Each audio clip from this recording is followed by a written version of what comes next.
Hello, 605 students. It's me again. It's Dr. Wilson. Wanted to talk to you about the CAAP. It's a funny way of saying this CAAP. So, as a part of the MELS handbook and in the course overview folder in Blackboard, I have included this PDF file of the CAAP. Basically, it is a climate analysis. So there are 4 tasks. You need to read the task descriptions. It gives you some good things to think about, but where I love to go is all the way down to the bottom to the rubric. So on this computer screen, sorry, you have to look little at the angle, but I love to look at the rubric because, as you know, you need to get either a proficient or accomplished for your assignment. And what I love to see is that, to me, you look at the rubric first, then we'll go back and look at the description. So for task 1, which is your climate analysis, under the proficient column, it talks about the climate analysis clearly references the teacher working conditions survey or other data source to determine data related to empowerment, leadership, facilities, resources, and time. That's 5 things: empowerment, leadership, facilities, resources, and time. Now, if you're in the state of North Carolina and you have access to your school's North Carolina Teacher Working Conditions Survey, even though we took it this year, it's not out yet, so you have to use the one from 2016. It has very specific parts that address empowerment, leadership, facilities, resources, and time. If you're not in North Carolina, then hopefully your school system has some sort of climate analysis. You could try to give the different portions of the North Carolina Teacher Working Conditions Survey for those 5 areas. So you need to have some sort of data source that has data related to those 5 things: empowerment, leadership, facilities, resources, and time. And then it says, and a needs assessment clearly references data analysis. The process of the collaboration to develop the needs assessment is delineated. Recommendations based on identified needs include strategies that improve the school environment for teaching and learning with attention paid to issues of diversity and equity. Whew, that was a lot of big words. So what it's saying is your needs assessment, it's not just the needs assessment. You have to take the data out and you have to analyze it. You have to put some meaning to it. You have to say, oh, well, in this North Carolina Teacher Working Conditions Survey, it is clear that the school staff feel that the facilities are not up to the standard that they need in order to educate their children or in order to have good internet connectivity. You have to put a meaning behind what that survey says.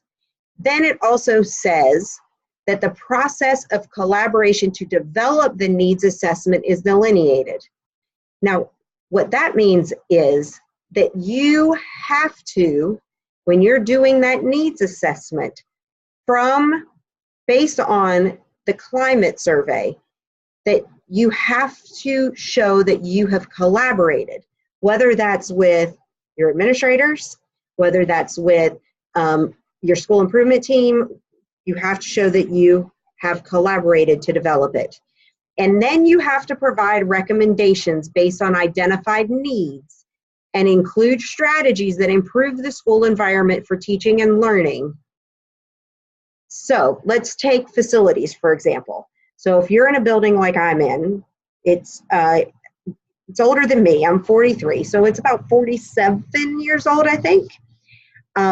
So if I know my teacher working conditions survey, it's going to state that the facilities are not up to par. So then I need to take the information that is provided. I need to talk about it with other people on the staff to talk about what do we need to make the facilities up to par? How can we, what needs to be done so that based on the specific questions that are in the teacher working conditions survey or whatever climate survey you are looking at, you be able to figure out what type of, how can I get a higher rating on that? What needs to be done so we can meet the higher standard? Then you need to give recommendations on how you're going to do that. So let's say, and this is not based on the teacher working conditions survey, but let's say there's a question about whether there's enough internet connectivity. That may be on there. It's been 2 years since I looked at it. Let's say it talks about internet connectivity. So in my building, they will say the internet connectivity is not the best. Even though we have a ton of Wi-Fi, we have a ton of wall Ethernet ports, they still, when you get 1,350 kids on the internet, it's going to drain.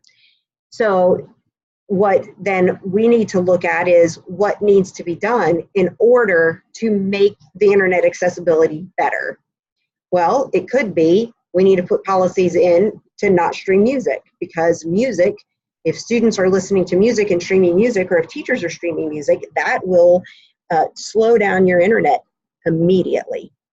Then strategies on how we're going to stop the streaming of music. Why are students streaming it? Why are teachers allowing students to stream it? And then we need to basically put in some sort of action plan of this is what we're going to do. I hope that makes sense. Try to talk through it. So let's go back to the task 1, and it states, I like to go here to the instructions. The analysis of the climate will include data related to the 5 areas that the North Carolina State Board of Education have identified to measure. These areas include empowerment, leadership, facilities, resources, and time.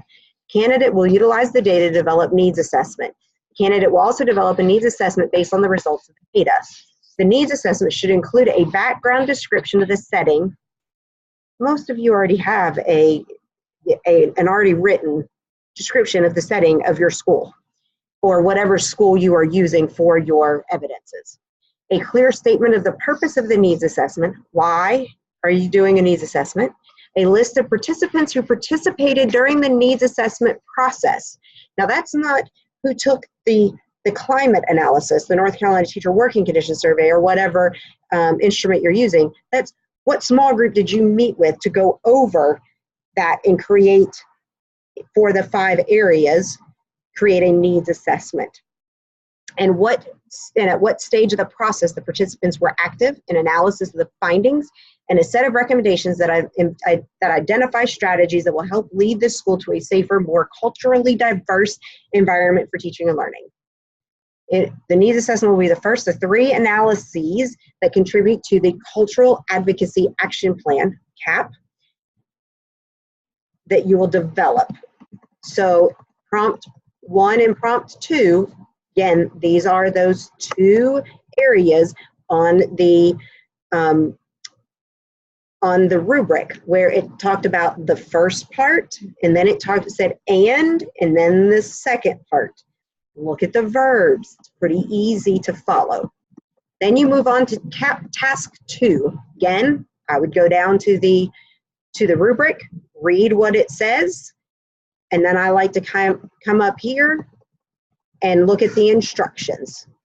Task 2, the task requires the candidate to be a participant observer in the selected school with a deliberate purpose of gathering qualitative data by observations and interviews of existing staff. Remember, qualitative does not include numbers, it's words. The candidate will revisit data already collected by the school and community environments while sharing public information concerning student achievement, student and staff cultural diversity, including exceptionalities, race, ethnicity, socioeconomic status, gender, and other differences that may exist in the school and community. The school environmental analysis is the second of the 3 analyses. So what it's basically saying is that you can give a different type of survey, because surveys are all qualitative data, that will talk about the environment analysis. It could be the same thing that you've already done. Could use the same survey.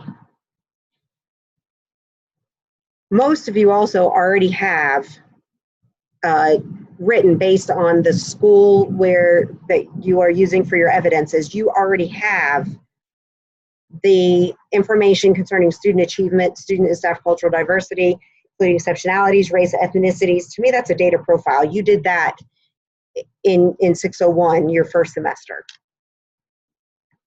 And then it states that you will use qualitative data instruments to collect specific data to help understand staff perceptions of the school environment. Now, think about staff perceptions. With the teacher working conditions survey, it's rating scales. So you may want to, when you are doing the needs assessment, look at some specific questions that you want to get more information, and you could do like a Google form, SurveyMonkey, do an open-ended to get staff perceptions. Okay, so it tells you there. The most important about task 2 is, it's the third line from the bottom here to the prompt. The successful essay interprets raw data collected in the school and graphically presents the data within the context of the narrative in a manner that informs beyond existing quantitative data. All rough forms of data, completed surveys, checklists, etc., should be provided as visual evidence. So this is saying that you write about it, but you also graphically present it. Remember, graphically could be tables. It could be some sort of fancy Venn diagram chart, circles, things like that. Your choice. The other thing about task 2 is you are not going to have a peer review it where they just read it and give you a written response. You are going to do a Zoom video for task 2 for peer review. So you and your peer reviewer or reviewers will have a Zoom conference to discuss your task 2, each person's task 2. Okay, so not a written peer review, a Zoom peer review. Task 3, again, I would go down to the rubric and look at that. Then I like to look at the instructions. The candidate will assess the level of cultural competence at a school by assessing the school vision, mission, school leadership, teacher quality as measured by experience and certifications, teaching and learning, parent involvement and support, conflict resolution, and student achievement. The results will be the third of 3 analysis. So you probably already have in your school data profile about the level of teacher experience, certifications, that sort of thing. But you need to make sure that you include the school vision, mission, things about the school leadership, whether it needs to be objective, not subjective about school leadership. You can't say, well, if my principal would ever get out of her office. It needs to be, we have 5 administrators, each one has their own special characteristics, qualities, different profile of your school leadership. But you also need to talk about parent involvement, support, conflict resolution, and conflict could be conflict amongst the staff, could be amongst administration and staff, how things are handled within the school building. Could be if a parent disagrees with the teacher, and then also about student achievement. And in the prompt, says the candidate will measure the level of cultural competence at a school by assessing through consumer research such as internet searches on school websites or qualitative methods as used in task 2, the school vision and mission, school leadership, teacher quality. A lot of these are in the teacher working conditions survey. Teacher quality is measured by experience and certifications. A lot of these are also on the North Carolina School Report Card. Parent involvement and support, conflict resolution, student achievement. The analysis should contain a list of recommendations that include specific activities and programs designed to present an action plan that will improve the culture of the school. And then task 4 is a graphic organizational chart. Again, I would go look at the rubric, but in the instructions, it says the candidate will develop an electronic framework to graphically display the progress of the school related to cultural advocacy and safety. The candidate will develop an electronic framework to graphically display. Once again, that means graphic, table, circles, flowchart. The framework will have data that will demonstrate graphically the beginning and ending data sets that measure the progress of the school on the parameters identified in the Teacher Working Conditions Survey, needs assessment, school environmental analysis, and cultural competency audit.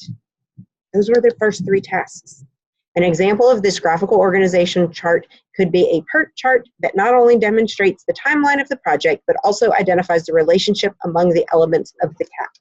So now you're taking the 3 analyses and you are putting them together. Climate analysis, school environmental analysis, and the cultural competency analysis. So you are needing to graphically show the beginning and ending data sets, the parameters identified in the other assessments, okay? Task 1, Task 3, and Task 4 need to be peer reviewed in an electronic manner where the peer goes through the peer review rubric. Task 2 needs to be peer reviewed through a Zoom video. And again, I always go to the rubrics because that, when a reviewer is reading it, that's where they're gonna go. They're gonna go to the proficient or accomplished column and say, did they do what they were supposed to do? So that's where I would start for each of the tasks. If you have any questions, you can email me. We will talk about, we will have an opportunity to talk about it on our June 4th Zoom session. But again, if you have any questions, please let me know. The CAAP is due, CAAP Task 1 is due at the end of week 1. CAAP, and that's with a peer review. CAAP Task 2 is due at the end of week 2 with your Zoom peer review. CAAP Task 3 is due at the end of week 3, and that's with a written peer review. And CAAP Task 4 and the final CAAP evidence narrative, that's all due at the end of week 4, which ends on June the 17th. Then we're going to move into the SIOP, and there will be another video about the SIOP that I will put on Blackboard in the next week or 2. If you have any questions, please let me know. Thank you so much. I will see you live on June 4th.